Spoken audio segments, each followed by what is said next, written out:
प्रभू येशू ख्रिस्ताच्या नावाने आपणा सर्वात शांती असो. पवित्र शास्त्र बायबलमध्ये एजरा नामक देवाच्या सेवकाने उपास करायचे जाहीर केलं आणि तो म्हणाला, मी आव्हान नदी तरी उपास करण्याचे जाहीर केले. त्याचा हेतू असा की आम्ही देवासमोर दीन व्हावे. माझ्या बंधूंनो आणि बहिणींनो, उपासाचा हेतू स्वतःला दीन करणे हाही आहे. या उपासाच्या दिवसांमध्ये जर आपण उपास करीत असाल तर आपण स्वतःला दीन नम्र करण्याचा प्रयत्न करूया.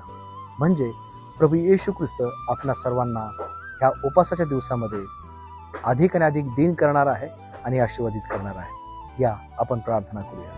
प्रभू येशू ख्रिस्ताच्या नावामध्ये आम्ही उपास करीत असताना आम्ही आमच्या स्वभावामध्ये दीनता यावी यासाठी प्रार्थना करतो. येशूच्या नावाने प्रार्थना केली म्हणून तू आहे. आमेन. प्रभू येशू ख्रिस्त या जगामध्ये लवकरात लवकर येत आहे, म्हणून आपण बायबलचे वचन ऐकून आपली आध्यात्मिक तयारी करूया. आमेन.